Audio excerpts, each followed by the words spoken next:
orang tua udah tahu, sering banget digembar-gemborkan, dibahas di mana-mana pendidikan seks pada anak itu penting-penting, tapi ternyata secara praktek kita sebagai orang tua suka risih. Ya.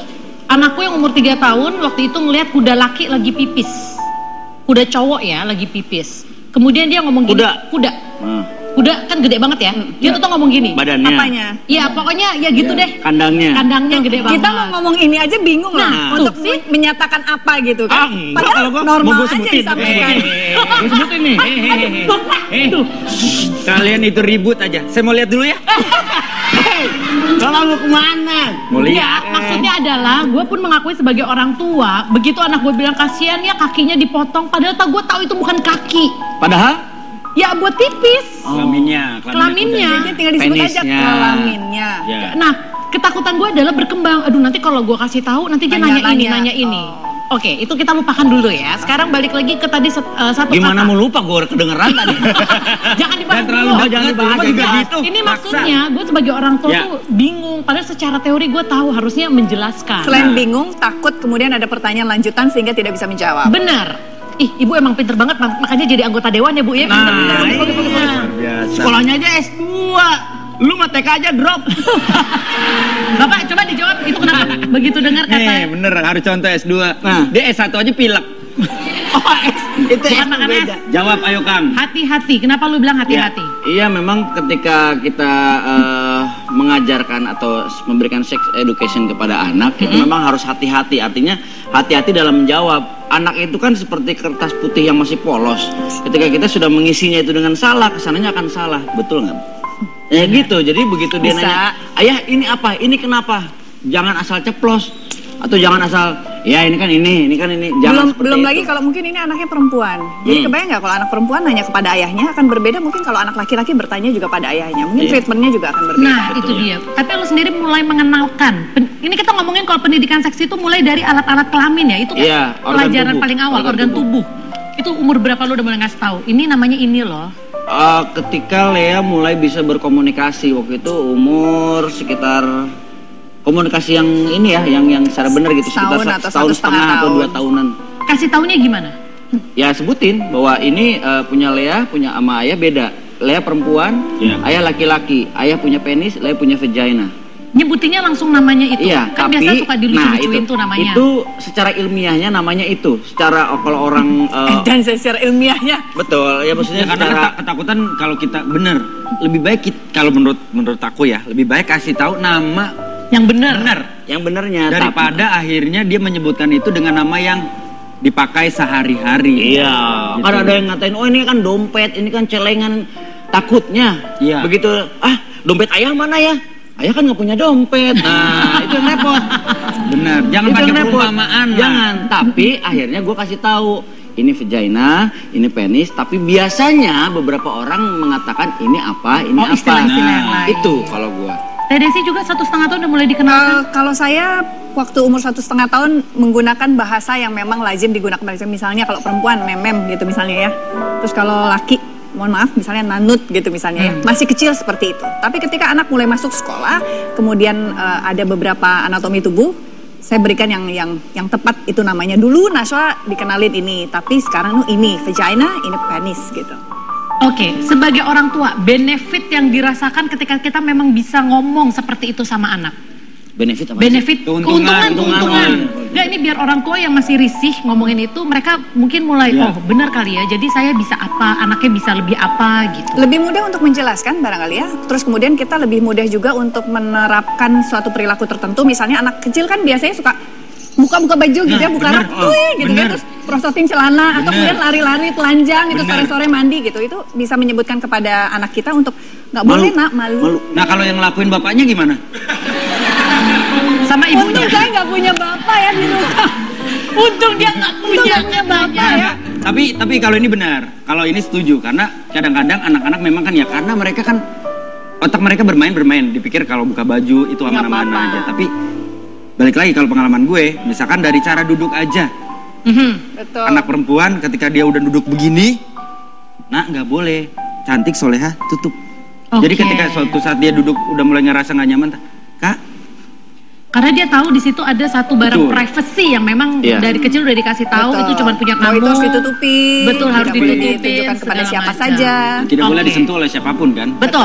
Ini kan dari sisi orang tua. Mereka ternyata orang tua yang sadar untuk mengajarkan dari anak sejak dini. Lalu bagaimana dengan anak muda yang satu ini? Apakah sama seperti teman-teman di sini yang tidak pernah orang tuanya membicarakan sedikit pun? Kita akan cari tahu, langsung kita undang Brandon Salim.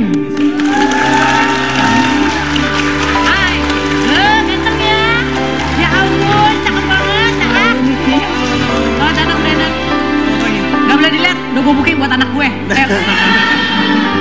Udah di tag ya? Udah gue tag. Anak saya. Ini anak paling soleh, namanya Salim. Setiap orang Salim aja. Beda Pak, bapaknya Ferry karena Salim. bapaknya Ferry. Gila paling ganteng. Nampak sekali seperti anak kita Pak. Bener, kayak keluarga bahagia ya. Bentar. Suami, istri, anak, pembantu, supir dong. Gak apa-apa, ini berarti keluarga kaya, punya pembantu, punya supir. Brandon, kamu diajarin nggak sama orang tua? Dikasih tahu pendidikan itu ya? Ya, pendidikan apa sayang? Pendidikan seks dari awal. Tunggu sebentar, diklarifikasi dulu. Emang kamu kalau dengar kata pendidikan seks, menurut kamu apa sih yang diajarin? Pendidikan apa gitu kan? Takutnya beda pengertian nih. Iya.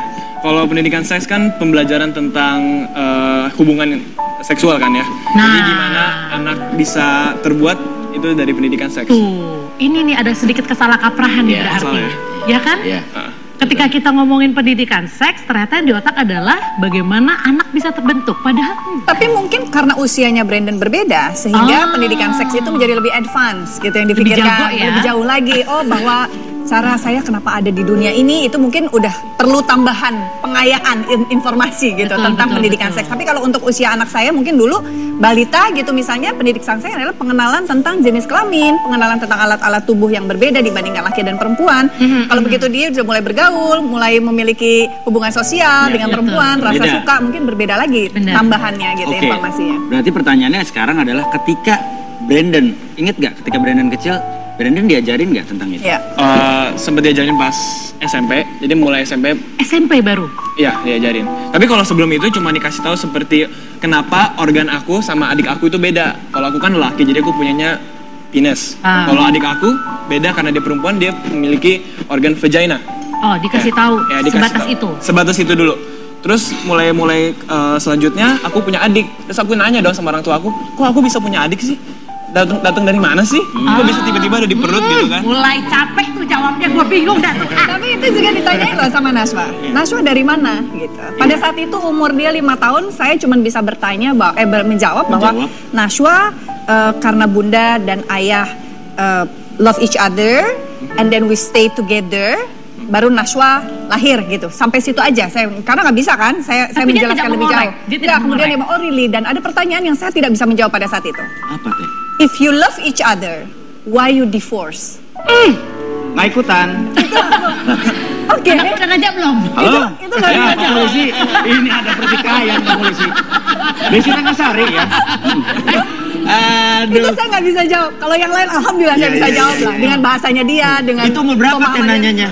Umur 5 tahun. 5 tahun pertanyaannya sudah luar biasa. Tapi anak-anak sekarang memang pintar-pintar. Tapi lebih pintar ibunya karena ibunya juga MC kan. Oke, nanti kita bakal bahas lagi pemirsa. Tapi kita akan cari tahu sebenarnya ini masalahnya. Bisa dibilang ini masalah sehari-hari, tapi sampai sekarang kok kita sebagai orang tua masih mungkin hambatannya justru ada di orang tua. Betul, ya. Cari-cari kata dan penjelasan yang tepat. Nah, itu dia. Nanti kita akan datangkan ahlinya. Semoga semua wawasan dan pikirannya semakin terbuka. Jangan kemana-mana, tetap di Basa Basi dan kita saksikan tayangan berikut ini.